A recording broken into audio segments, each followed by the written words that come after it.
to woo him was spurned. Brahma intervened, sent Kamadeva, the god of desire, and Vasanta, the spring, down to Shiva. Kamadeva fired an arrow, and as soon as Shiva saw Parvati, he fell in love with her once more. They were married in a ceremony performed by Brahma himself.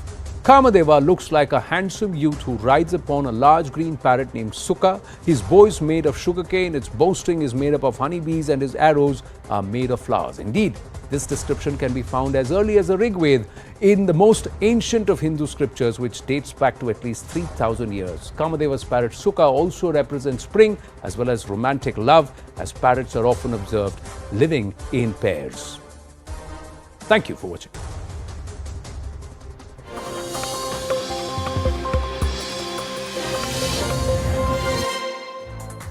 Good evening, this is Brass Tax. I'm Zakir Jacob. There were income tax surveys today at the offices of the BBC, both in Delhi and in Mumbai. While the IT department says these are routine surveys intended to probe flaws in international transfer pricing, as well as deliberate tax avoidance on profits, the opposition is hitting back. They are saying that this is simply vendetta against the BBC for the documentary on the Modi question on the 2002 Gujarat riots. Is the timing suspect? Or should the BBC be treated as some kind of royalty to whom the law of the land does not apply? We'll get into all of that and more in just a second. But first, the story of what happened to be a rather dramatic day, both in central Delhi as well as in Mumbai.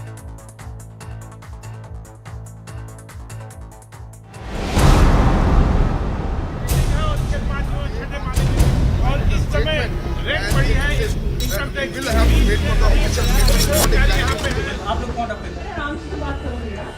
कौन gate खुलवा रहे हैं आप? 10 minute से gate क्यों खुलवा रहे हैं आप लोग? ऐसे बिना वारंट के गेट खोलेंगे? वारंट आपको पता है? वारंट सील हो चुका है, जिनका हुआ warrant. Income Tax Department officials landed up at the offices of the BBC in Mumbai and Delhi to carry out what they called surveys.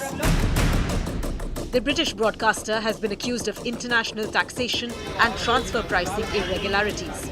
Currently reporting from outside the BBC office in the national capital Delhi. This is the particular building where we have been given to understand that a team of the IT officials, they are very much present at this particular place.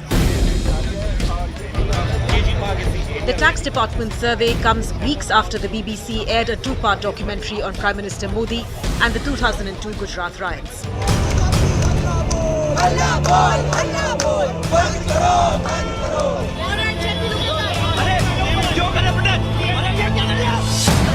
The documentary triggered massive controversy in the country and was banned from online platforms by the government. After news of the survey broke, opposition parties quickly lined up to accuse the Modi government of intimidation. BBC के 100 साल के इतिहास में इस प्रकार की कोई छापामारी और रेड हुई है, और उनका कसूर क्या था? उन्होंने एक गुजरात के दंगों की डॉक्यूमेंट्री बनाई थी, जिसमें कि सभी का पक्ष रखा कि जिस अंतर्राष्ट्रीय छवि की अपेक्षा नरेंद्र मोदी जी करते हैं, अब क्या उनकी छवि पर धब्बा नहीं लगेगा? बीबीसी की एक डॉक्यूमेंट्री पे केंद्र सरकार इतनी नाराज है कि ट्विटर, फेसबुक, यूट्यूब आदि से उस डॉक्यूमेंट्री के सारे लिंक गैर कानूनी तरीके से हटाए गए। वही पुराना भारतीय जनता पार्टी का बहाना कि एजेंसी स्वयं अपनी कार्रवाई कर रही हैं। The BJP countered the allegations by calling the BBC a corrupt organization. तो ये पूरे विश्व की सबसे भ्रष्ट बकवास कॉरपोरेशन हो गई है। बीबीसी का द्वेष भावना से भारत के खिलाफ कार्य करने का रहा है, और कांग्रेस पार्टी को सबसे पहले तो ये याद करना चाहिए, श्रीमती इंदिरा गांधी जी ने खुद बीबीसी पे बैन लगाया। Hours before the survey was carried out, Home Minister Amit Shah also addressed the controversy over the BBC documentary.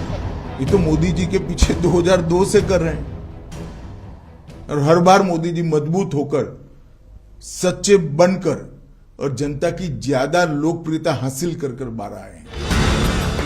The BBC on its part says it is cooperating with income tax officials and hopes that the matter is resolved soon.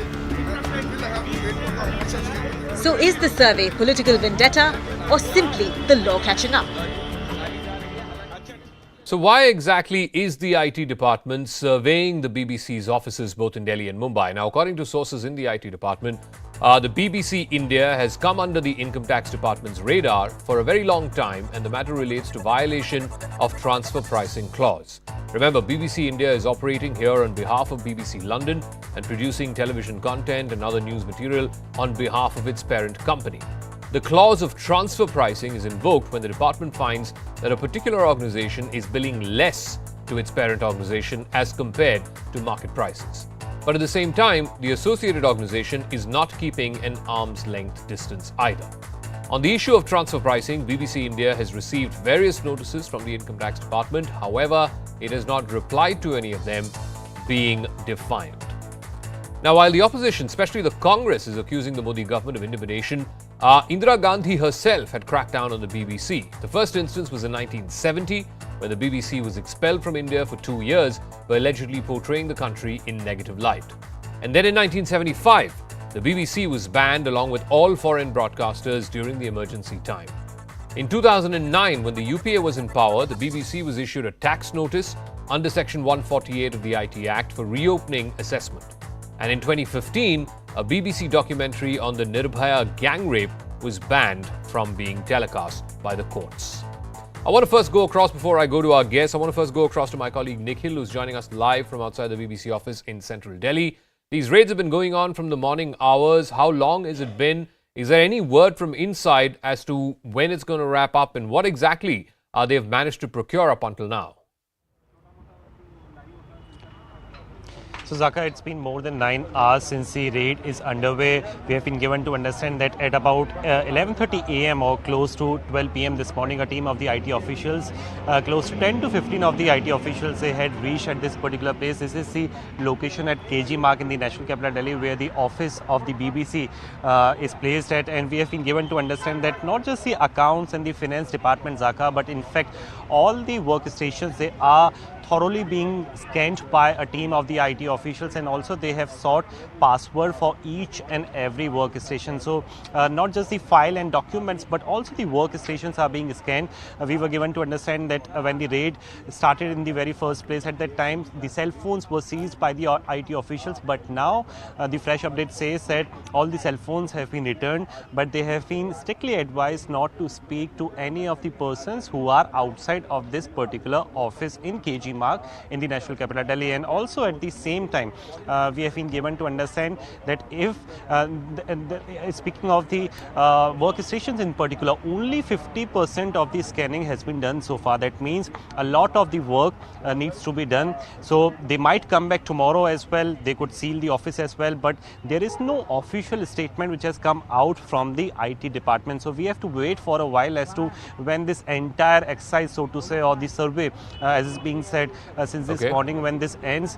This is on the IT department to update on the same as to how long it is going to take place. But so far, currently, as far as the updates are concerned, all the employees who were, who checked in inside the office since this morning, they are very much part inside this premises, and also the scanning of the said documents is underway. The IT officials are going through not just the balance sheet of previous years, but also they are scanning every transaction. At the same time, they are also checking if any of the tax evasion has taken place in years before or not. This is something which is on the IT officials. Okay, we'll see how the story plays out. For the moment, the survey continues. It's been well over 9 hours, and we'll see how long it does continue. Let me now open this up to our guests who are joining us. Sanju Verma, BJP National Spokesperson; Ashpreet Kadyal, Congress Spokesperson; Veena Sikri is a former diplomat and also a signatory against this documentary that was put out by the BBC a few weeks ago; and Javed Ansari, senior journalist, also on the broadcast this evening. Sanju Verma, first things first, the fact that this is happening just a few weeks after this BBC documentary, which the government went out of its way to ensure it's not telecast on any social media platform, the opposition is alleging this is a pure play of vendetta. Zaka, first and foremost, let me be very clear that, people who are making reckless allegation that this is a retribution on the part of the Modi government in lieu of that documentary, that is a whole lot of hogwash, and I'll tell you why. Anybody with an iota of common sense and somebody who knows how income tax departments work, they know that the procedure is this. Suppose there has been a tax discrepancy. the Income Tax Department first issues a notice under section 142(1) of the Income Tax Act of 1961 to the concerned entity. And you're given anywhere between a week to at least 2 months to respond. And normally, in most cases, you're given 2 to 3 times to appeal because, people might say, I'm not in the country, or I don't have time, I'm out of business, I'm sorry, I'm out of, reach at this point in time. So the BBC documentary, this whole imbroglio came to light in and around the 22nd and 23rd of January 2023. Yeah. Today is 14th February 2023. Going by the Income Tax Department's procedural aspect, the first notice of section 142(1) for not fully revealing their taxable income must have been sent, even by just going by logic and homework, must have been sent somewhere around the 3rd week of November or maybe the 1st week of December 2022. It was sent well before the Modi question, the so-called factual documentary hit Indian shores. Okay. So my simple point is this was not a retribution. Section 142(1) notice may have gone much earlier. Point number 1. Point number 2, the Income Tax Department, the CBDT, is by and large an independent body, and there has been a whole lot of news in the media, and what I'm given to understand, and rightfully so, is that the BBC violated transfer pricing norms, which are mentioned not just in the Income Tax Act. Section 92A and Section 92F of the Income Tax Act deal with transfer pricing norms, which were persistently violated by the BBC. But you have to, when you're a foreign entity operating in India, you're also guided by Section 9 of the OECD guidelines. No, Sanju Verma, the point is this. No, Sanju Verma, the point is this. They may have well violated the international transfer pricing norms, but why is this coming to light now? Presumably, this is for the previous financial year because returns have not been filed for the current financial year. And the returns for the previous financial year would have been filed by July, August of last year. How is it that 6 months later, suddenly there is this income tax survey, and that curiously is a few weeks after this documentary? No, Zaka, let me be very clear with you that the Income Tax Department is well within its right to open any case of the last 10 years. If it is only a case which is more than 10 years old, then there are various reliefs given subject to checks and balances. Okay. It could be for assessment year 2023. It could have been for assessment year 2019. The details will come out as so to it could for be how many it could years be the BBC alleged transfer violation pricing of norms. international transfer pricing any time in the last 10 years. Ashpreet Karyal, so Sanju Verma saying that the timing has nothing to do with the documentary, and in any case, should the BBC be treated as above the law of the land? What Income Tax Department sources are saying is there was deliberate non-compliance with transfer pricing rules. There was persistent, deliberate violation of transfer pricing norms. A deliberate part of the significant amount of profits were deliberately diverted, and the arm's length arrangement was not followed over allocation of profits. Several notices were served to the BBC, but they did not respond. They continue to remain defiant, hence today's survey. Respond, Ashpreet. Thank you. First, this incident hasn't happened in isolation. There's been NDTV before, then the Quint, then Alt News, Wire, Dainik Bhaskar, Greater Kashmir, News Click, etc. First, let's look at the chain of events. The BBC documentary comes, it gets blocked, and then the IT survey starts. And there's another timing that has to be taken into consideration. The Parliament just got concluded a few days ago. And this timing is to be taken into consideration because it's been done at this point so as to be able to avoid the backlash. And then the message that has been sent by the Bharatiya Janata Party is very loud, very clear. If you're not on the same page as us, and even if you're speaking the truth, are basically speaking against us, we will retaliate. And not just that, if a big, gigantic media house such as the BBC can be subjected to something of the sort, and other channels that I quoted, okay, where will the smaller media houses go? And imagine the message that it sends to their anchors, to their reporters, to their writers, to their article writers. It instills fear in the minds of those people that if we speak against the government, there will be backlash, there will be retaliation. And where do these agencies go? IT, ED, CBS, SEBI, when it comes to an Adani issue? And why is it that only the opposition parties, Mamata Banerjee, her nephew Abhishek Banerjee, MK Stalin, Sharad Pawar, Mr. Channi, Mr. Kejriwal, and many more opposition leaders only have such cases pending, but not even a single BJP leader has a single ED case pending? And number 5, you see, the Bharatiya Janata Party knew that the dots are very easy to connect, very, very conspicuous. Nevertheless, they went ahead and did it. Okay. This goes on to suggest that the Bharatiya Veena Janata Party Sikri, is not as someone, afraid one second, let me of ask Veena Sikri and then Javed Ansari there is is also no waiting accountability patiently. left. Veena Sikri, as somebody who was a signatory to this letter against this documentary, the tone and tenor of it, the intent of it, now with the government's action, this income tax survey that has taken place on the offices of the BBC, I'm curious to know, as a former diplomat, this is the G20 year for India. How is this going to look when viewed from London or Washington or Toronto or Paris? How is this move going to be viewed? Well, I think first and foremost, if we come briefly to the question of the documentary itself, one has to be very clear that this documentary has been condemned not only in India, in UK, in the home of the BBC. Your channel has carried interviews with Bob Blackman and other members of parliament in the UK who have called this a piece of non-independent journalism, have called it a hatchet job, and have roundly condemned BBC for making such a one-sided, non-serious, absolutely spewing venom at the BJP for no rhyme or reason. So the documentary itself has attracted enough criticism to know that it's a complete piece of non-journalistic endeavor. But if we come from that to the fact of this being the year, the G20 or the raids, I don't think there's any connection between the two. I would say that the response by the BBC itself is very revealing. The response has been very much on the defensive. The BBC has been very careful not to go on the offensive. They have said, we are fully cooperating, we are solving it, it will be resolved. They know they are guilty of all the points of which they have been accused. No, one second. I think we're jumping the gun here.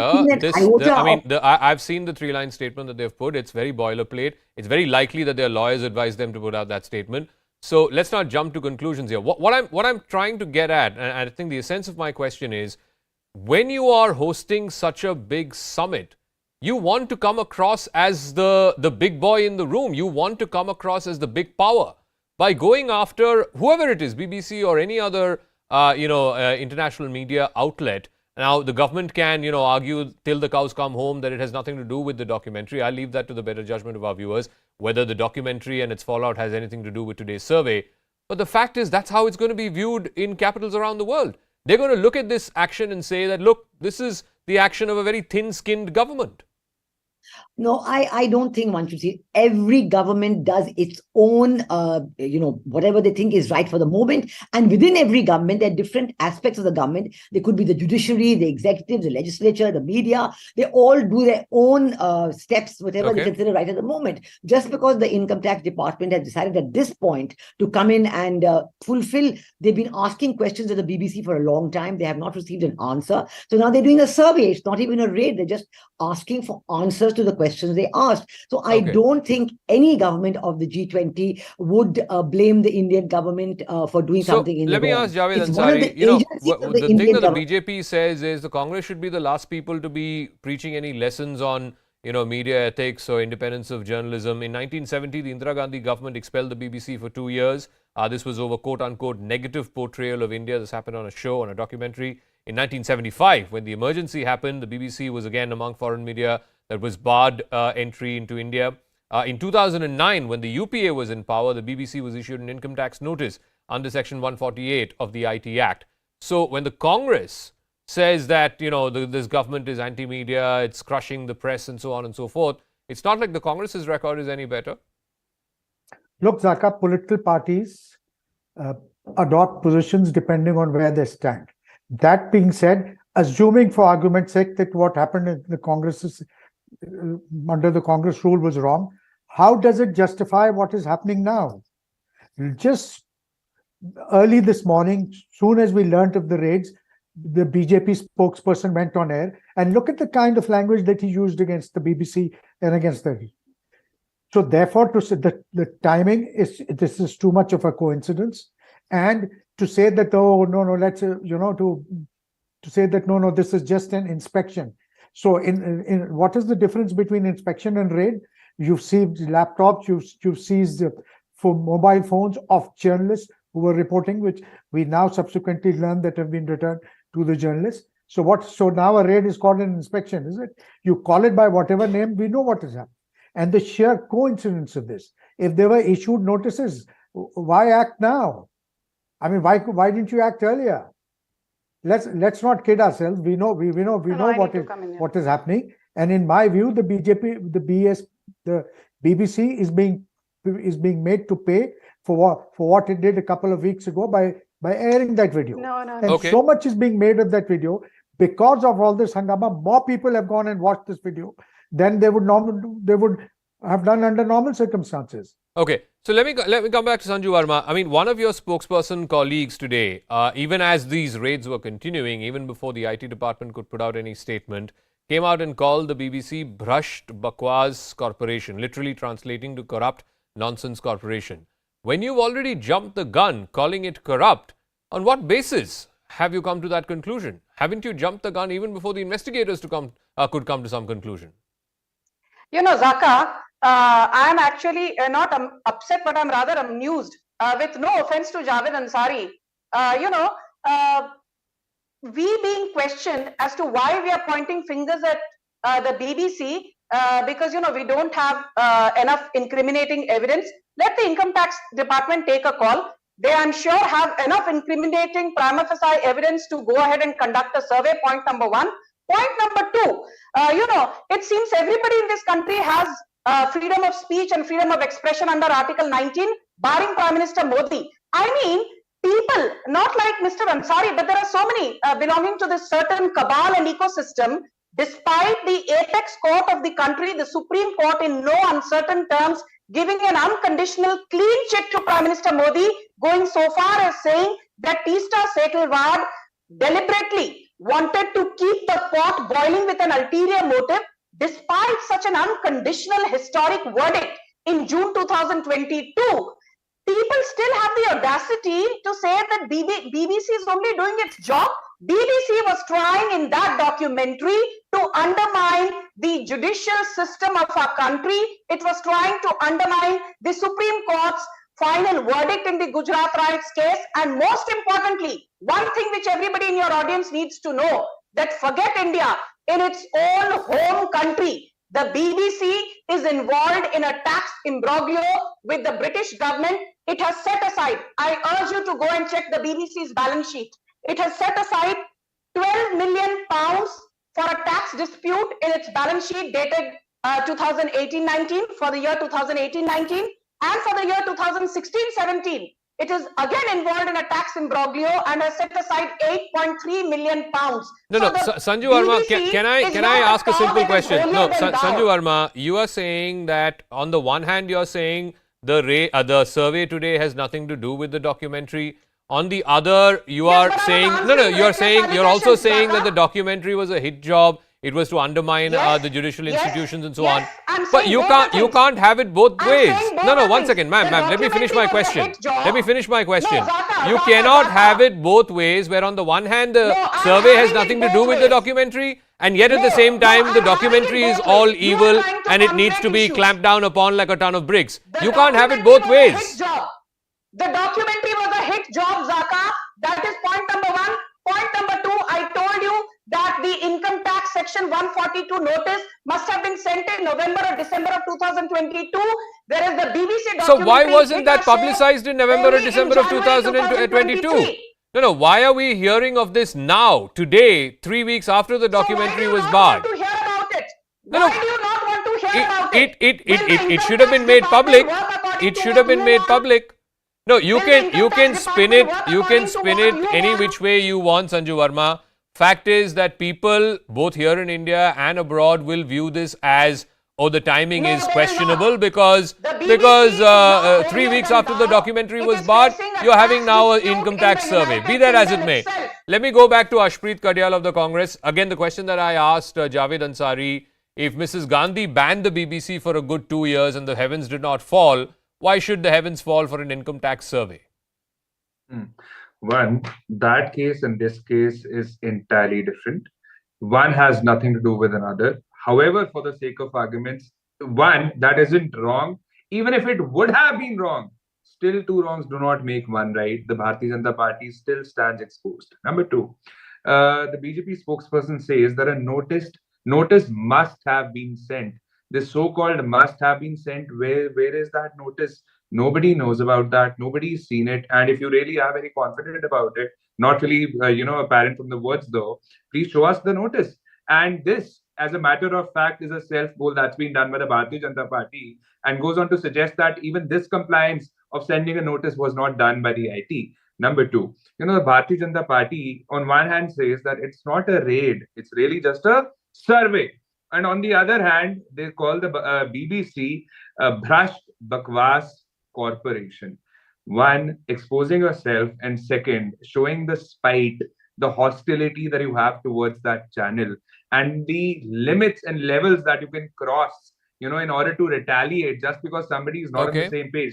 The Chief Justice of India says dissent is the safety wall of democracy. The very wall of democracy. Veena Sikri, doesn't today's action once again play into that narrative that press freedom in India is under threat, that the Modi government is going against the press, so on and so forth? We've seen editorials being written in the New York Times and the Washington Post.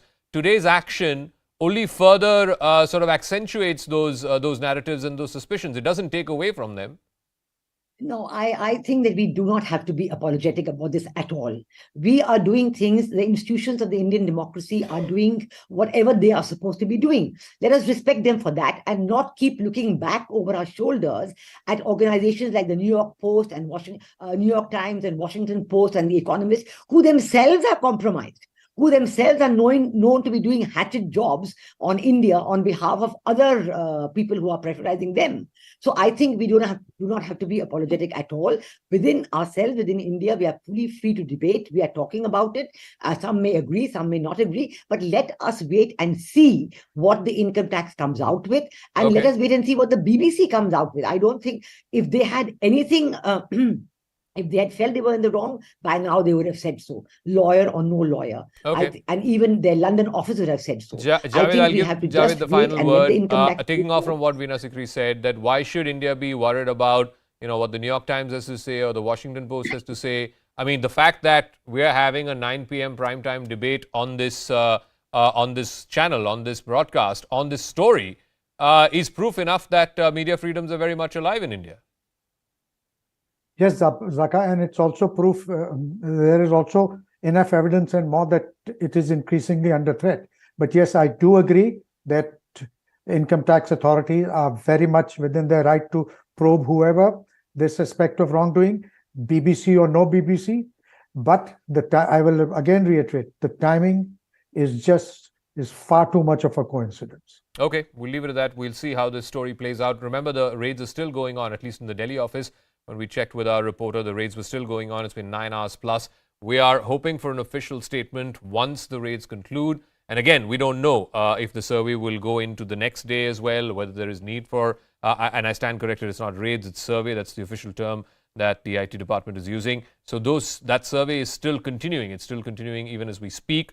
And we don't know yet whether it will run into a second day. We are awaiting a formal statement from the IT department on these surveys that are being carried out both in the Mumbai and Delhi offices of the BBC.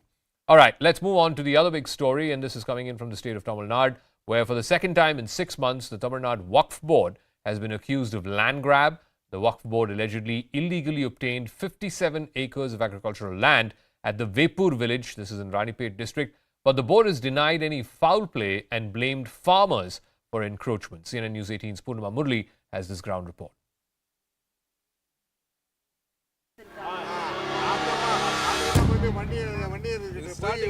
56-year-old Ramesh, who owns 3 acres of land in Tamil Nadu's Ranipet district, is a shattered man.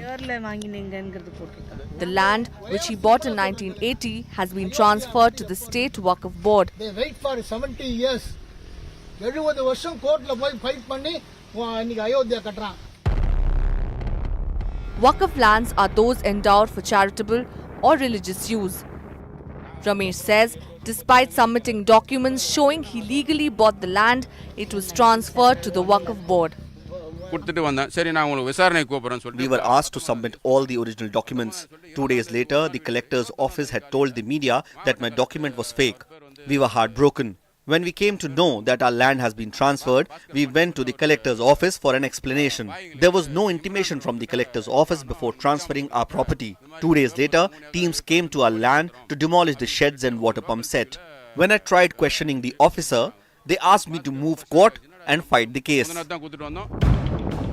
Tamil Nadu Waqf Board, in fact, has laid claim to over 57 acres of land in Vepur village.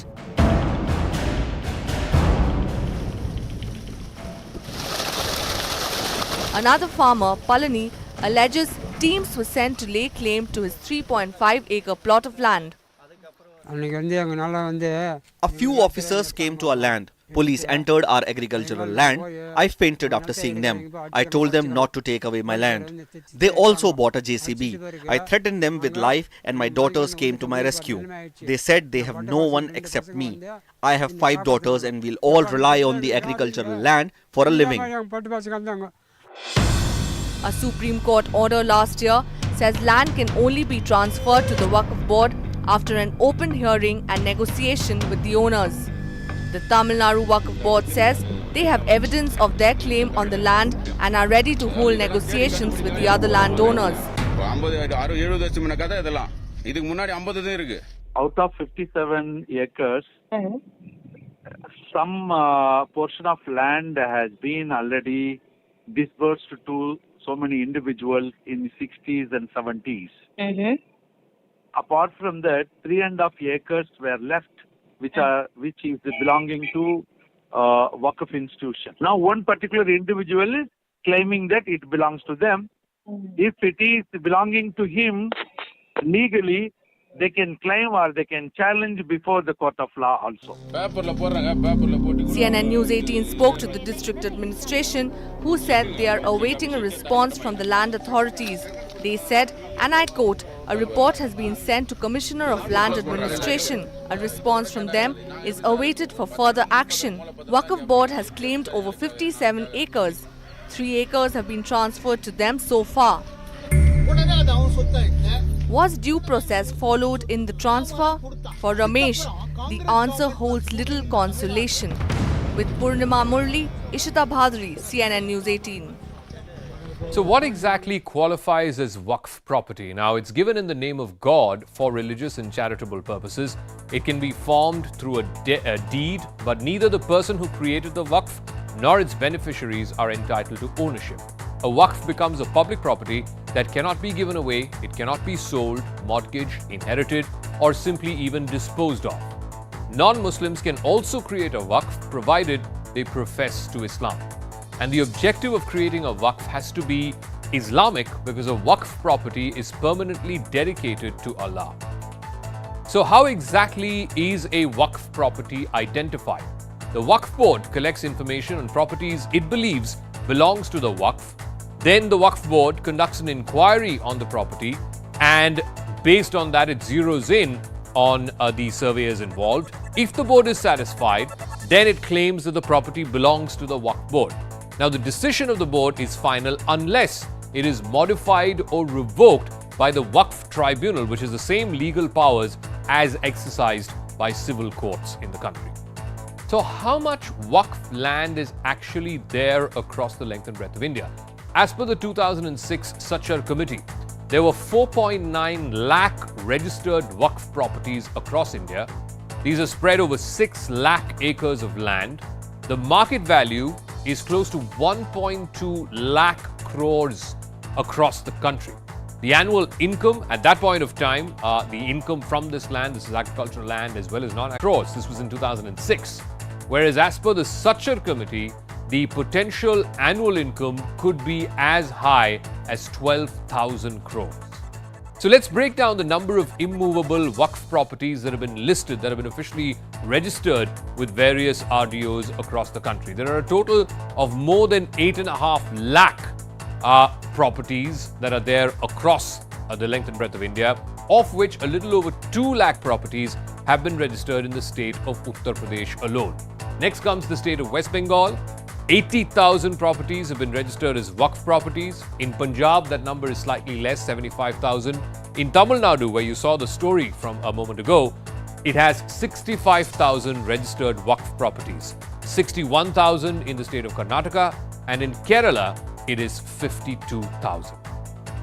Now, a petition was filed in the Supreme Court last year challenging the Waqf Act. That petition basically says that Waqf is not mentioned anywhere in the Constitution of India and is against secularism and against integrity of India. The act is arbitrarily enacted. It is religion-based, which is violative of Articles 14 and 15, equality. There is no safeguard to other religions to save properties from inclusion in the Waqf list. The petition claims that the Waqf Board has been given unbridled powers to register any property as theirs, and that there is no provision to identify and determine the status of property as either Waqf land or private land, as the case may be. All right, so we'll be on top of that story, but let's now shift focus to the other big political story that's happening. Back in 2019, Devendra Fadnavis and Ajit Pawar were surprised everyone when they decided to take oath together in the wee hours of the morning. At that point of time, the NCP claimed that Ajit Pawar had made a personal decision to join hands with the BJP. But now, Devendra Fadnavis is claiming that that dramatic early morning coup had the blessings of NCP Supremo Sharad Pawar.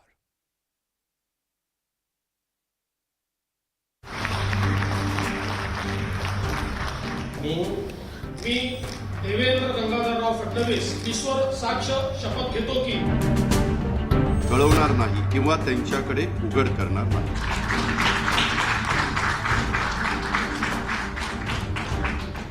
Three years after the midnight coup in which Devendra Fadnavis teamed up with NCP's Ajit Pawar to form the government in Maharashtra, Fadnavis claims the entire exercise had the backing of NCP chief Sharad Pawar.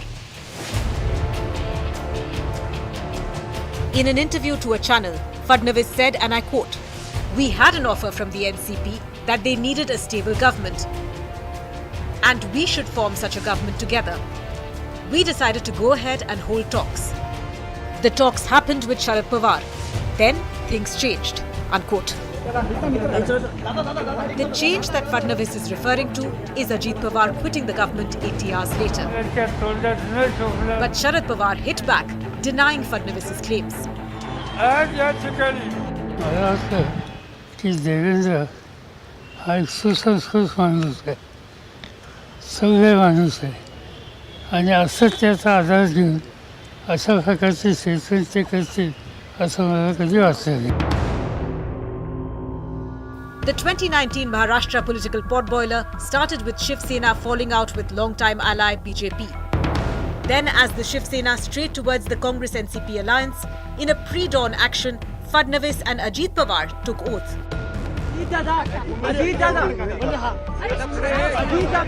3 days later, Ajit Pawar failed to get the required number of NCP MLAs with him, and the government fell.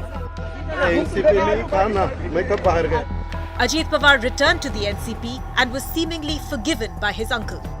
एवढंच सांगितलं त्या संदर्भात की आमची चर्चा ही पवार साहेबांशी झाली होती. बाकी सगळ्या गोष्टी ज्या आहेत त्या तुम्ही अजितदादांना विचारा, त्या मला का विचारता? तुम्ही अजितदादांना विचारा ना, ते मला का विचारता?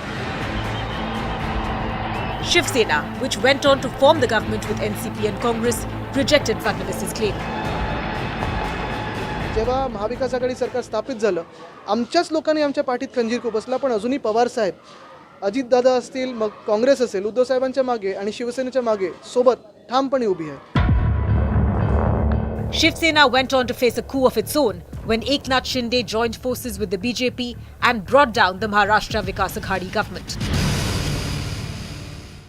All right, I want to first go across to our Mumbai bureau chief, Vinay Deshpande, who's joining us. Vinay, What was the context or the need for Devendra Fadnavis to bring this up now, and how may this sort of play itself politically in the run-up to the BMC elections? Is this also a means to try and drive a wedge, if possible, between the Shiv Sena, the NCP and the Congress, who are in the Aghadi, as it were?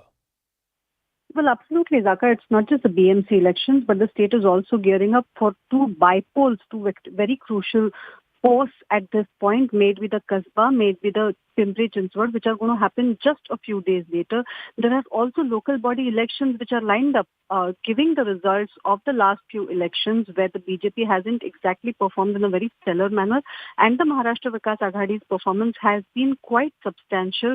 It seems to be coming at a time when this kind of distrust is likely to draw a wedge between the three parties. Also, we have seen that on one hand, there is an internal rift within the Congress. Tomorrow, we hope that there will be some resolution to that during the executive committee. But at the same time, when all the three parties are being seen together for the political campaigning of the two candidates for both Kasbah and Pimpri Chinchwad, and they are seen to be gearing up for several local body elections in the state, including the BMC, such a kind of statement seems to come at a time when the MVA seems to be going quite strong with respect to their own bonding. Clearly, the message from the BJP seems to be to send across a message, feelers to both the Shiv Sena as well as the NCP, that if time comes, it is willing to give out all those details that were discussed behind the closed doors, and hence, in some sense, create problem between them. Okay, we'll leave it at that. Vinaya Deshpande, our Mumbai bureau chief, with those details.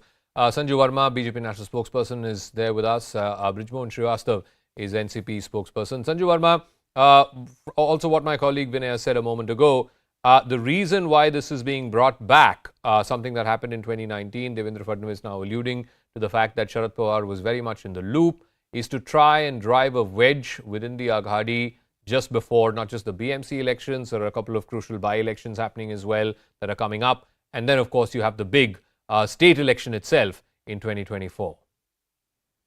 Zaka, let's be very clear.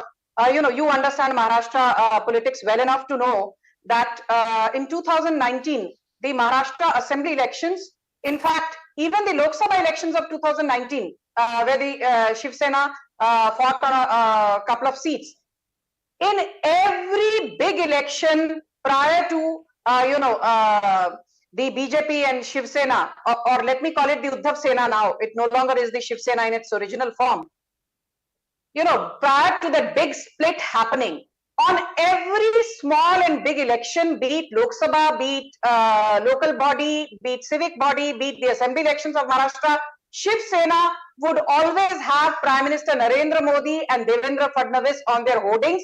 There were many hoardings where there was no sight of Uddhav Thackeray, there was no sight of Rahul Gandhi, there was no sight of Sharad Pawar, there was no sight of, Aditya Thackeray. The point I'm making is simply this, that be it the Maharashtra Assembly elections of 2019 or the Lok Sabha elections of 2019, the seats on which the Shiv Sena fought, it was riding a Narendra Modi wave and to some extent a Devendra Fadnavis wave. Okay. Let us have no doubts about that.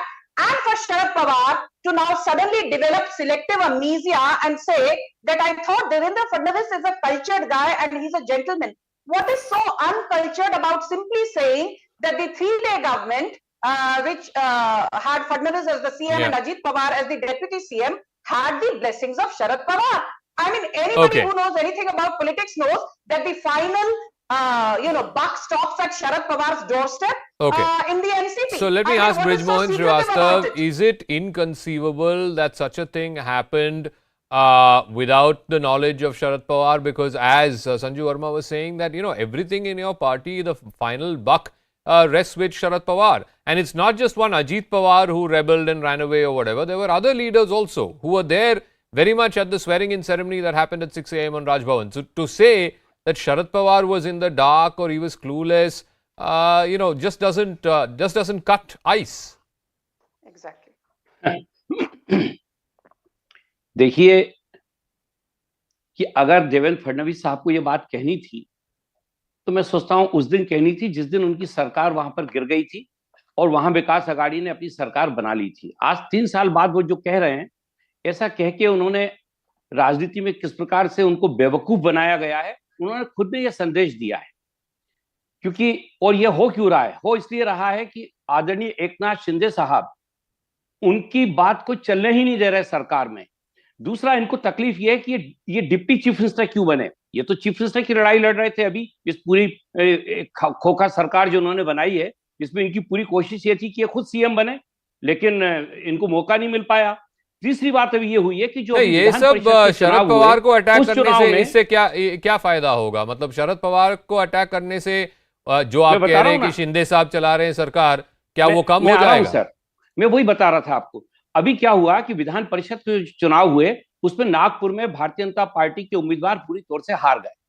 अब परेशानी आ रही है आदरणीय देवेंद्र फडणवीस साहब को, क्योंकि वो इस प्रकार से ये सोचते हैं कि महाविकास अघाड़ी में किसी प्रकार से दरार आ जाएगी और शायद ये संदेश जाएगा कि आदरणीय शरद पवार जी भारतीय जनता पार्टी के साथ मिलकर कोई बात करना चाहते थे। तो ये उनकी एक, जैसे आदरणीय शरद पवार जी ने भी बहुत स्पष्ट रूप से कहा है कि इस प्रकार के एक जो संवेदनशीलता या जो एक गरिमापूर्ण व्यवहार होना चाहिए एक ऐसे राज्य के पूर्व मुख्यमंत्री का, वर्तमान उप मुख्यमंत्री का, तो ये उससे बिल्कुल विपरीत है। और मुझे ऐसा लगता है कि वो आके सिर्फ ये बता दे बृजमोहन जी, वो आके सिर्फ ये बता दे कि उनके खुद के जो भांजे हैं वो कैसे चले गए हैं।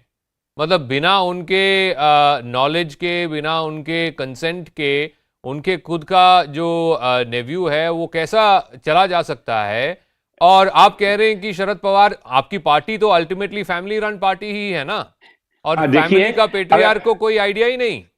अगर आप ये बात कहते हैं तो आप फिर अथवा यशवंत सिन्हा साहब और उनके बेटे पे आ जाइए। नहीं, वो तो अलग बात। मैं डायनेस्टिक पॉलिटिक्स की डिबेट नहीं कर रहा हूँ आज। अरे मुद्दा ये नहीं है। नहीं, मुद्दा तो डायनेस्टिक पॉलिटिक्स है ही नहीं आज। नहीं, मुद्दा सिर्फ ये है कि ऐसे पार्टी जो एनसीपी जैसे एक पार्टी है जो टाइट रन शिप है, उसमें पेट्रियार्क को अता पता ही नहीं है अपने पार्टी में क्या हो रहा है। और भारतीय जनता पार्टी में क्या है फिर? क्या भारतीय जनता पार्टी उससे ज्यादा संवेदनशील पार्टी है? वो यशवंत सिन्हा साहब भारतीय जनता पार्टी के खिलाफ है और उनका बेटा यहाँ पे भारतीय जनता पार्टी के अंदर किसी ने ये नहीं बताया कि हमें कोई जानकारी नहीं था कि देवेंद्र फडणवीस सुबह 6 बजे जाके ओथ ऑफ ऑफिस ले रहे हैं। किसी ने ये नहीं मालूम था, किसी को भी नहीं मालूम था। बल्कि दूसरी तरफ मैं कहता हूँ कि देवेंद्र फडणवीस साहब क्यों पूरे देश को ये बता रहे हैं कि वो राजनीतिक रूप से इतने अपरिपक्व हैं कि उनको कोई भी बेवकूफ बना सकता है। Sanju Verma, what Mr. Srivastava is saying is, Mr. Fadnavis, by saying this, is actually,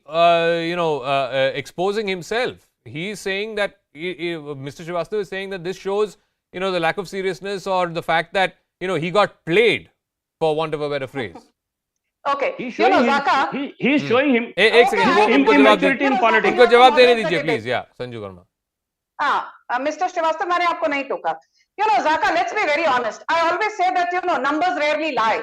The BJP, won 105 seats in 2019 Maharashtra assembly elections. Shiv Sena was at 56, NCP was at 54, the Congress was at 44, INIM was at 2 seats, and the MNS was at 1 seat. Today, the original Shiv Sena has split, and Uddhav Thackeray, out of 56 MLAs, is left with only 15, which means 73% of his MLAs have abandoned him. So the Bharatiya Janata Party does not have to play this divide and rule colonial kind of politics because you are a broken house from within. Point number 1. Point number 2, I want to quote. There is a quote by Sambhaji Holkar. Sambhaji Holkar is supposed to be the Bahubali of NCP from Baramati, and Baramati I speak of it because Sharad Pawar is known as the Baramati king. And Sambhaji Holkar has said that Ajit Pawar rarely visits the tehsils. He is rarely seen here. Kaka has become too old. Supriya is busy in national politics. Look at it. There was a time when BJP had no entry in Baramati, but today they have a huge presence in Dond and Khadakwasla regions. Okay. This I am quoting Sambhaji Holkar, your Bahubali from Baramati, who says Ajit Pawar and Sharad Pawar, for whatever reasons, have abandoned the bastion of Sharad Pawar, and you're sitting and giving a bhashan to the BJP. पहले अपने घर के अंदर तो देखिए भाई साहब. Your own backyard is full of a split house, which is leaderless at this point. Okay, we'll leave it at that. I want to thank both Brijmohan Srivastav, Sanju Verma for joining us. But like I said, and I go back to what Vinaya Deshpande, our Bombay Bureau Chief, was saying, that this definitely has ramifications for the upcoming elections, whether it's the BMC polls, whether it's the by-polls that are coming up, two very important by-polls, and of course, eventually running up to the main state election in late 2024. Finally, as we wrap up, the desperate search for survivors of last week's devastating earthquakes in Turkey and Syria is now drawing to a close. The death toll has crossed 37,000, and it's a sea of devastation and destruction on the ground. CNN News 18 Siddhant Mishra traveled to Antakya, one of the worst hit places. This is his report. Thanks very much for tuning in. Now we are reporting from one interior village in Antakya, which is Dirinje. This is the Dirinje village, which falls few kilometers before the main city. Now you can see the destruction that has happened here. Behind me you can see this used to be one residential bungalow, and you can see it has tilted, and in fact the structure is completely damaged, dilapidated. The residents are left to live on the roads, and in fact the place where I'm reporting from, this is a hostel, government hostel, belongs to Ministry of Sports, and students used to live here. But when a quake came, this hostel has got damaged, and look at the situation. But fortunately nobody died, because all the students rushed out of the hostel on time. This is what locals are telling us. Clothes lying here in the government building, so they have kept this this arrangement so that anybody who is in a need of a cloth, of a woolen cloth to protect themselves from winter, they can come and pick it. Yes. All the earthquake victims on our way here, they all said the same thing. Thanks to everyone, we have lots of food and lots of clothes. There is no shortage of them anymore. This is a very cold area, as I said before. It's 1 degree Celsius. Yes, we are freezing even right now. Right now. They say we are lack of especially tents, heaters, fuel, blankets, and of course, as usual, diapers and hygiene materials for women. These are the most required materials. No shortage of food, and as you can see, no shortage of clothes anymore. Has already started. They're saying that once this relief work will come to an end, the rescue works will stop, then the next step is going to rebuild the cities, the complexes which have got completely devastated. Right now situation is bad here on ground. It's 1 degree Celsius. People are left to live on the streets, in their homes, but when we go and speak to them, they're full of gratitude. They thank God for everything, that they are alive, and they feel for those who have lost their near and dear ones. They also feel for those who are still stuck in debris.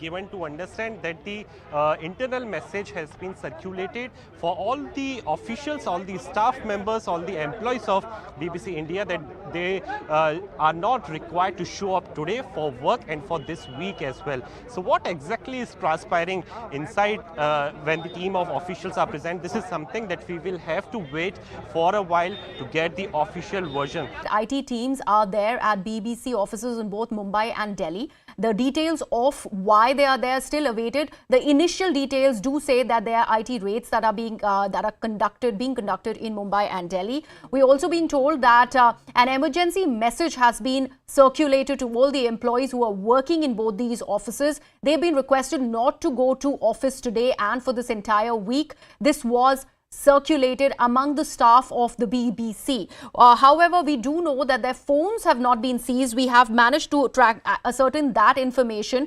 Other than that, we've not managed to actually get more details. We are still awaiting those details. But these are things that we can put out for our viewers, that there's a IT raid that is happening at the BBC offices in Delhi and Mumbai, and there is a message that's been circulated to the employees not to attend work for this entire week. In fact, taking this across to my colleague Ashish Mehrishi to offer more perspective on the story, this big piece of news that we are breaking. Ashish, do we know about any more details about these IT raids?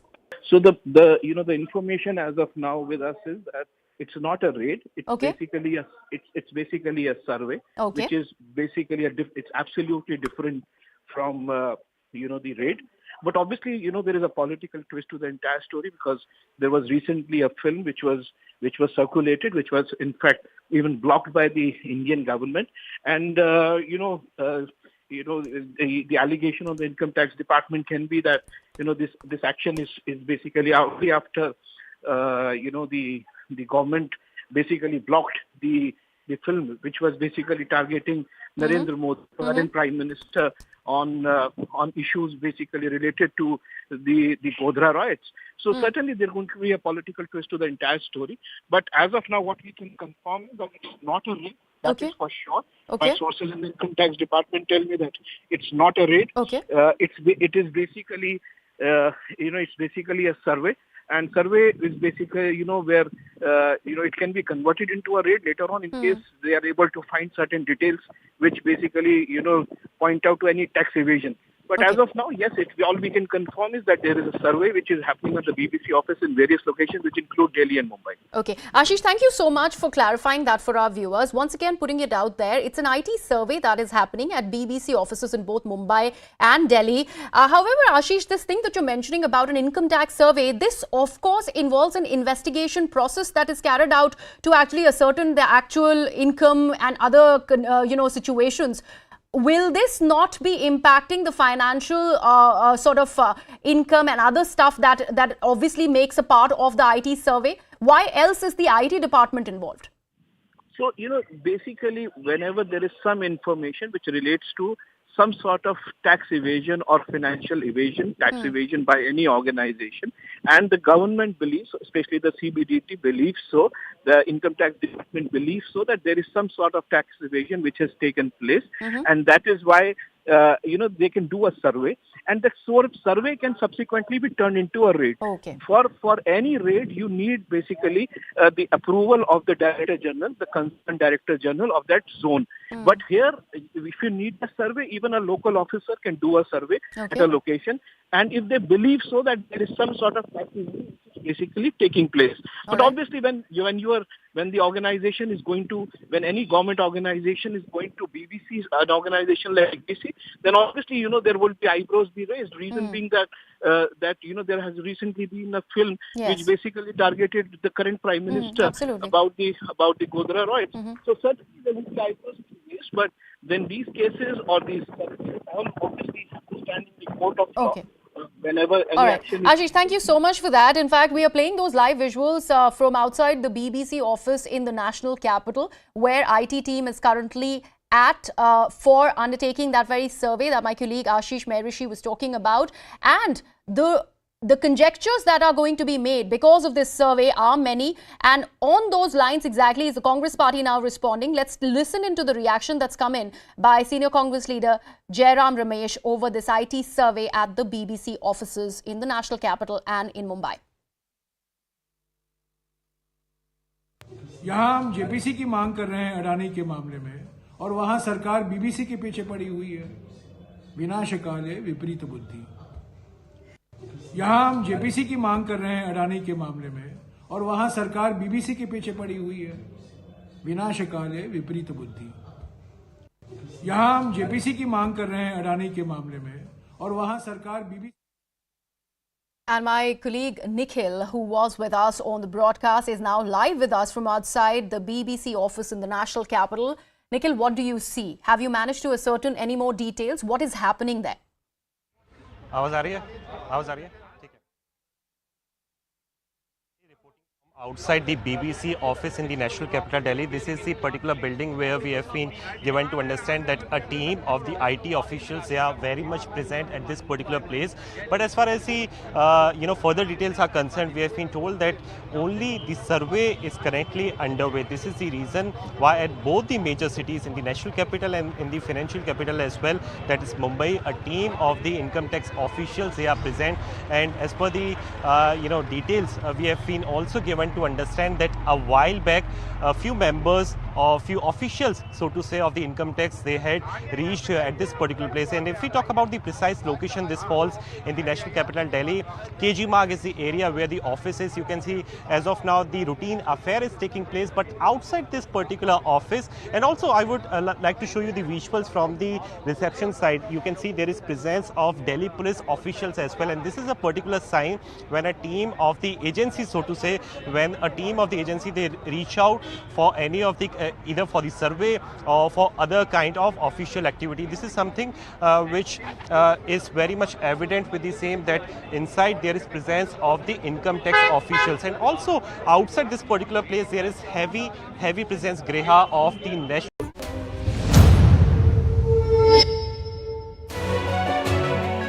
Hello, Namaskar. This is First Post and you're watching Vantage with me, Palki Sharma.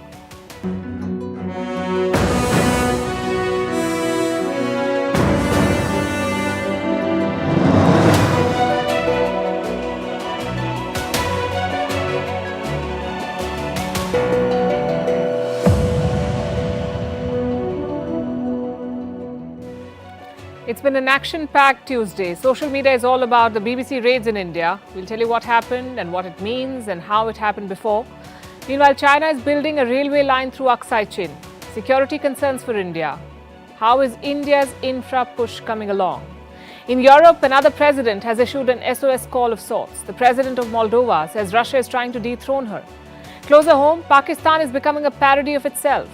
Milk is selling for over 200 rupees a litre, and abusive prime ministers may cost the country dearly. Apparently, Imran Khan abused the Saudi crown prince in Punjabi. We'll cover all of this and more. Also tell you what remote work costs your government. First up, the headlines. Russia steps up its offensive in East Ukraine, attacks military targets as NATO scrambles to ensure steady weapon supply to Kiev.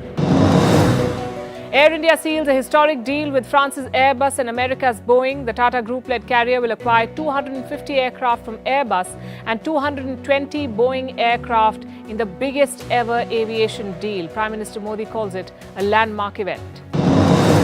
As US-China tensions continue over spy balloons, US Secretary of State Antony Blinken is considering meeting with China's top diplomat Wang Yi at the Munich Security Conference later this week. Cyclone-battered New Zealand has declared a state of national emergency. Cyclone Gabriel has swept away roads, inundated homes and left more than 200,000 people without power. And India enters the chatbot race. Homegrown financial technology firm Velocity launches the country's first ChatGPT-powered AI chatbot called Lexi.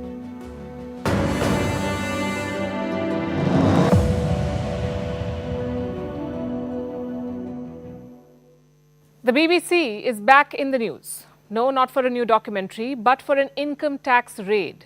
BBC offices have been raided by the Indian Income Tax Department. The raids were conducted in Delhi and Mumbai. The authorities are not calling them raids. They say these are just surveys. What for?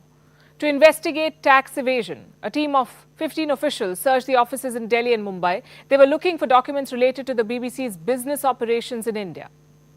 There are allegations of irregularities. This relates to international taxation and transfer pricing. Reports say the mobile phones of employees were seized.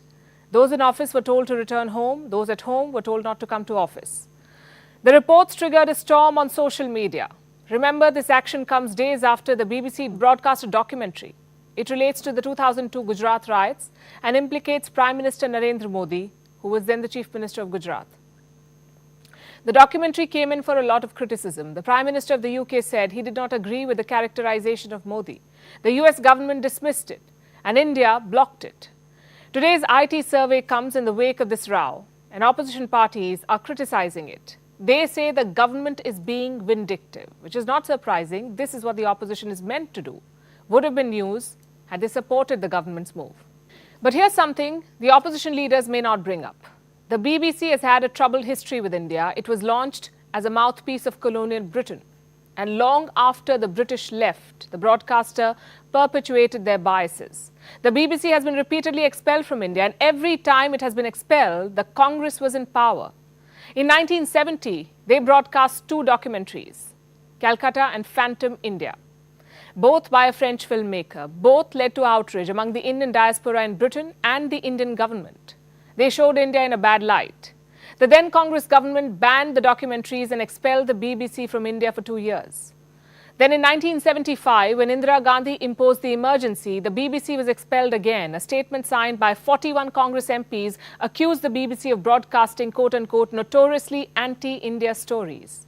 They asked the government, and I'm quoting again, to not allow the BBC to report again from Indian soil. This time there is no expulsion, not yet at least. The broadcaster is being investigated for tax evasion. The story is still developing. And while we called out the BBC's hypocrisy and bias on the documentary, we are in no position to comment on the raids until the investigation is concluded. At Vantage, we support media freedom. But we also believe that no broadcaster is above the law. The media should not be targeted for speaking truth to power, but the media cannot use that as an excuse to break tax rules or any rules for that matter. So all those frothing at the mouth on social media, we say wait for the full story to emerge and read some history in the meantime. As for the BBC, this is the last thing they needed. The broadcaster is losing both funds and credibility at an alarming rate. The latest scandal involves its chairman, Richard Sharp. He's been accused of making, quote-unquote, significant errors of judgment. He's charged with helping former Prime Minister Boris Johnson get a loan. In return, he's said to have secured the post of the BBC chair. Classic quid pro quo. Sharp denies it. Either way, it dents the reputation of an already battered BBC. Let me show you the findings of the British media regulator Ofcom. It says BBC journalists lack basic understanding of subjects and present data, and I'm quoting again, in the most alarming ways possible. A previous report on impartiality said audiences, quote-unquote, consistently rate the BBC less favourably. Complaints against the BBC have gone up by 3 times in the last few years, so playing victim in India may not help very much. They can accuse the Indian government of victimizing them, but how will they explain the backlash they face in their home country? Tax evasion or not, the BBC must realize it can no longer operate as a relic of the Raj and get away with doing hit jobs on India. And speaking of hit jobs, China is at it again, mounting a new challenge to India's sovereignty. It began with the CPEC, the China-Pakistan Economic Corridor. It goes through Pakistan-occupied Kashmir. It's a clear violation of India's sovereignty. But China sees no problem with it. In 2020, China announced a power project in Pakistan-occupied Kashmir, and now it is targeting Aksai Chin. China wants to build a railway line through India's Aksai Chin. This is the region we're talking about. It's Indian territory. China illegally occupied it during the 1962 war, and now it wants to consolidate its hold by building a railway line. It will connect Xinjiang to Tibet, and it will cut through Aksai Chin. As always, the Chinese paint this as a civilian project, but if you know anything about Chinese projects, you know that they always serve more than one purpose. This one, the railway line, has a distinct military purpose. The PLA, the People's Liberation Army, can use it to mobilize quickly, especially along the border with India. And New Delhi has a reason to be worried. Let me explain how this works. Tibet is at the center of this plan. China is building a massive railway network here. Currently, it is 1,400 kilometers long. The new plan is to expand this to 4,000. What for? To integrate remote areas, to cut travel time, and of course, to enable swift military mobilization. The Xinjiang-Tibet railway line is part of the larger project. Here is the proposed route. It begins in Shigatse in Tibet. The final stop is Hotan in Xinjiang. And here is the part that New Delhi should worry about in particular. The planned route passes through 2 border areas, the Pangong Lake on the Chinese side, which is also the center of the current standoff, and Rutog County. Again, this is close to the LAC, the line of actual control. Reports say the PLA has frontier bases here. So those were the 2 planned stops. How quickly can China build this? The construction plan has been split into 2 phases. Phase 1 will be completed by 2025, that's 2 years from now, and Phase 2 will be finished by 2035. When will the railway line reach Aksai Chin? 2025, that's what the Chinese media claims. They're calling it the Shigatse Pakutokso section, the part that would run through Aksai Chin. Let me quote from a Chinese mouthpiece. This is what they say. By 2025, the construction of several railway projects, including the Yan-Ningchi section of the Sichuan-Tibet Railway, the Shigatse Paktukso section of the Xinjiang Tibet Railway and the Bomi Rauk section of the Yunnan Tibet Railway will all see major progress according to the plan. This is what they're saying, major progress. That's for the Aksai Chin section. So the plan is to build quickly. And this should be problematic, not just for India, but also Nepal, because China is targeting Nepal too. The new railway routes will run up to China's borders with Nepal. Under this plan, Girong will get a railway line. This is a land port. It falls on the Nepal-Tibet border. So expect the Chinese to show up there. In fact, China has been rapidly expanding its border infrastructure. In 2021, Tibet got its first bullet train. It linked Lhasa to Ningchi.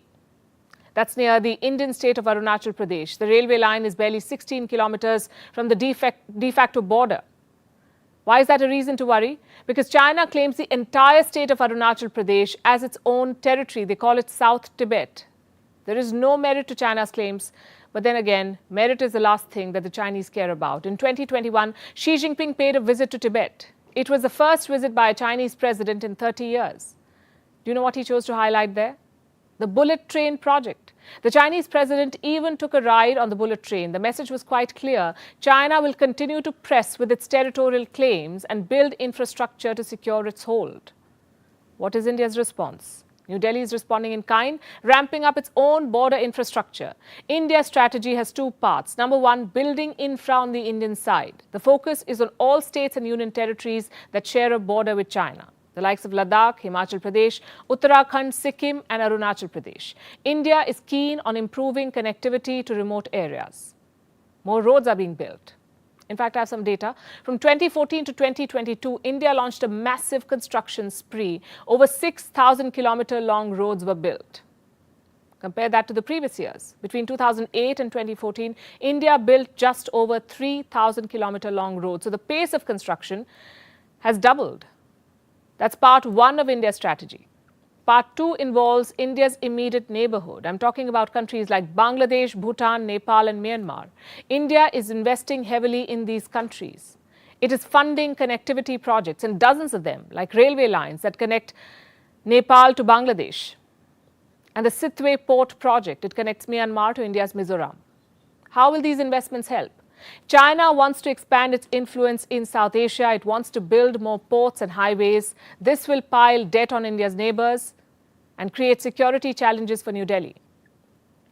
So India is working overtime to neutralize China's design, and it won't be easy. Because we hope to match in a few years what China has been doing for decades. While they're building or looking to build a railway line through Tibet, we are still working on Mumbai-Delhi connectivity. I know there's no comparison, but it tells you how India is making up for deficits of the past while trying to meet the challenges of the future. Meanwhile, back in China, they have a visitor, the president of Iran. He is there for a 3-day visit starting today. His name is Ibrahim Raisi. With him are his cabinet ministers. Raisi was reportedly sent a personal invite by Chinese President Xi Jinping. He has a host of meetings lined up, including talks with Xi and Chinese business delegations. Reports say Tehran hopes to sign deals worth $10 billion with China. What kind of deals? Railways, dams, power plants. Also on the agenda is the Iran nuclear deal, the one that the Americans junked under Donald Trump in 2018. Biden is trying to revive it, but it looks like a dead horse. Negotiations are stalled, which makes China's outreach to Iran all the more interesting and significant. Raisi's visit is the first by an Iranian president in nearly 2 decades, the first to China in 2 decades. Tehran attaches great importance to it. From a political point of view, President Raisi's visit to China is of great importance and special significance. It shows the relations between the two countries continue to develop in a favorable political environment. The visit will reflect the political will of the leaders of the two countries on issues such as expanding bilateral relations and safeguarding common interests. Ibrahim Raisi's visit comes as China and Iran are increasingly finding common ground. Not quite natural allies, but allies nonetheless. China has big ambitions in West Asia. Tehran is a vital cog in that plan, and it works for Iran too. Raisi has a lot on his plate at the moment. His country's nuclear program is under scrutiny. It is at odds with the Arab world, and the economy is down in the dumps. Tehran desperately needs money from the Chinese. Remember, the two countries signed a deal in 2021, Iran and China, 25-year-long, $400 billion deal. Beijing promised more investments in Tehran across sectors, ports, railways, banking, you name it. All of this was in exchange for Iran's oil. So it's a win-win partnership, except for the tiny detail about China's money coming with major strings and a potential debt trap. But here's one more thing that works for them. They have a common enemy in the United States. In fact, this has become a major point of convergence. A slew of US sanctions have brought Iran and China closer than ever before. In fact, let me quote from what Ebrahim Raisi said ahead of his visit. Iran and China believe that unilateralism and violent measures such as the imposition of unjust sanctions are the main source of a world fraught with crises and insecurity. Both China and Iran are unanimous in stressing that all countries should work together to achieve true multilateralism, international justice, and a just international order in the world. So what do the growing China-Iran ties mean for the world, for the United States, and for countries like India that have trade, cultural, and strategic ties with Iran, not to mention the Chabahar port? They'll have to play very safely, make their moves carefully. Because at the moment, China seems to be the best bet for Iran. China continues to be Iran's largest trading partner. As per the last data available, total trade between the two sides stood at around $25 billion. China also continues to buy oil from Iran despite American sanctions. The exact figures are not known, but reports suggest it's been at record levels in the past few months. Remember, Iran accounts for roughly 24% of the oil reserves in West Asia. And China needs this oil to drive its economy. Around half of China's crude oil imports are from West Asia. In 2021, Beijing imported nearly 81 million metric tons of crude oil from the region. So alignment with Iran is a strategic decision. China is pushing to include Iran in the BRICS grouping. Currently, it has Brazil, Russia, India, China, and South Africa, that is BRICS, BRICS. Both Russia and China now want Iran to join. What does that mean for the US? Not good news. Chinese money flowing into Iran means Tehran gets the revenue it wants desperately. It weakens the impact of American sanctions, and the US says this money will fund Iran's nuclear program. But what's in it for Beijing? More oil, for sure, and more influence in the region. China has been working on it, which explains the China-Arab summit last year. Xi Jinping flew all the way to Riyadh to meet with top leaders of the Arab world. Together, they vowed to strengthen ties. Of course, the Saudis are on the other side of the power divide in West Asia. They're not friends with Iran. But China is working with them too. Reports say China signed 34 new investment agreements worth $50 billion with Saudi Arabia. This also shows China's growing footprint and America's waning influence in the region. As for India, it has been deepening its ties with its West Asian partners. Until recently, Iran was a key supplier of oil to India. It supplied around 10% of India's oil needs. That's before the American sanctions came in.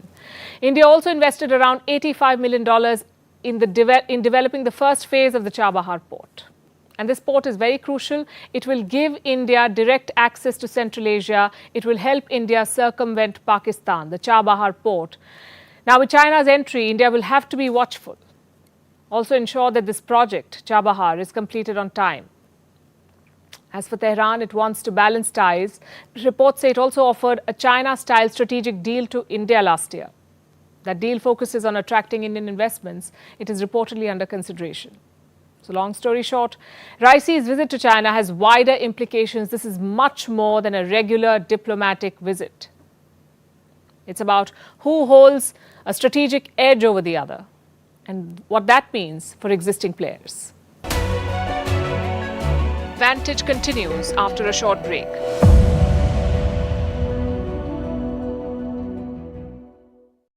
In Delhi and Mumbai inside the BBC office of the country, and also at the same time we have been given to understand that the internal message has been circulated for all the officials, all the staff members, all the employees of BBC India that they are not required to show up today for work and for this week as well. So what exactly is transpiring inside when the team of officials are present? This is something that we will have to wait for a while to get the official version. IT teams are there at BBC offices in both Mumbai and Delhi. The details of why they are there still awaited. The initial details do say that there are IT raids that are being conducted in Mumbai and Delhi. We also been told that an emergency message has been circulated to all the employees who are working in both these offices. They've been requested not to go to office today and for this entire week. This was circulated among the staff of the BBC. However, we do know that their phones have not been seized. We have managed to ascertain that information. Other than that, we've not managed to actually get more details. We are still awaiting those details. But these are things that we can put out for our viewers, that there's a IT raid that is happening at the BBC offices in Delhi and Mumbai, and there is a message that's been circulated to the employees not to attend work for this entire week. In fact, taking this across to my colleague Ashish Mehrishi to offer more perspective on the story, this big piece of news that we are breaking. Ashish, do we know about any more details about these IT raids? So the information as of now with us is that it's not a raid. It's basically a survey, which is basically it's absolutely different from the raid. But obviously, there is a political twist to the entire story, because there was recently a film which was circulated, which was in fact even blocked by the Indian government, and the allegation on the income tax department can be that this action is basically only after the government basically blocked the film, which was basically targeting Narendra Modi, current Prime Minister, on issues basically related to the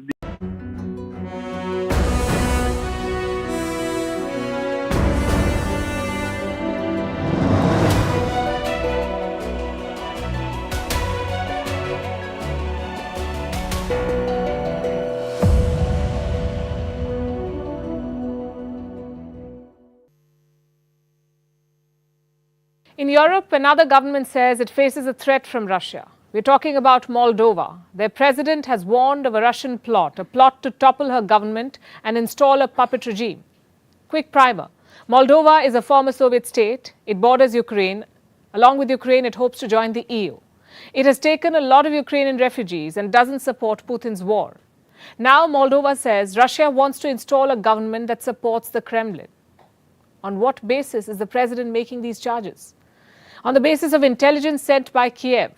Ukrainian President Zelensky spoke about this in Europe last week. Needless to say, Russia has denied it. It says Moldova is going the Ukraine way, drumming up Russophobia to align with the West. Our next report decodes the latest crisis in Europe. Moldova's president, Maia Sandu, has warned of a Russian plot, a plot to destabilize the country and install a pro-Moscow regime. She described the details based on the intelligence shared by Ukraine. The plan for the next period involves actions involving saboteurs with military training, people dressed in civilian clothes who would undertake violent actions, attack government buildings and take hostages. By organizing violent actions, disguises protests of the so-called